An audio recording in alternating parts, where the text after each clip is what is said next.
Mike, Lynn what do you has think? asked, that's the question of our times, Lynn. Honestly, you're asking how to persuade, right? And before I tell you what I think, I'll tell you that most companies are spending all of their IP trying to figure out how to make a more persuasive case for opportunities in the trades right now.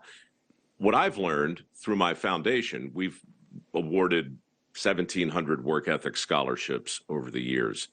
And what's most persuasive is getting people out front and center, put them on a billboard, put them on a show like this, put them on Dirty Jobs, doesn't matter where, but get their stories out there. And the story has to be of how this man or woman prospered as a direct result of mastering a skill that was in demand. That's what we need to do. And, for the first 7 or 8 years of my foundation, I didn't do a great job of that because all I had was anecdotal evidence. All I could tell you was what I had seen and what I thought it meant.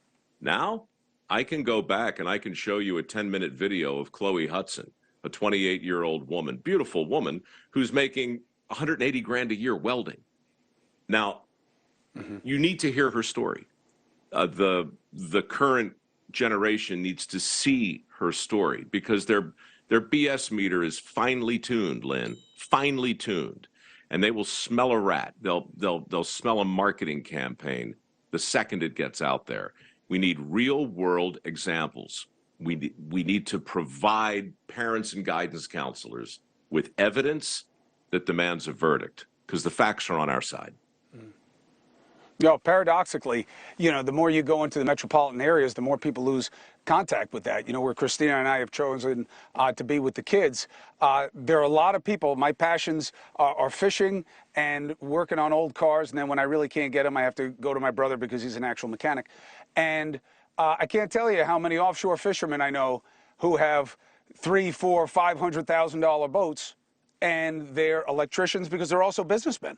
And they've got 8, 10, 12 trucks, and they're plumbers who've got 9, 10 teams working for them. And they've done very well for themselves. And they're good people who've made money, but they've helped a lot of people in the process. Let's take another call. Okay, one more quick call. Al from Beloit, Wisconsin. Al, what do you got? Well, I was a carpenter. I enjoyed the hell out of building houses. And that I didn't have any student debt out of that. It was me learning how to build a house. This country was built on common people laboring. Maybe if the young people nowadays weren't so steered into going to college, they wouldn't have to be asking Biden about student loan forgiveness and be happier about it.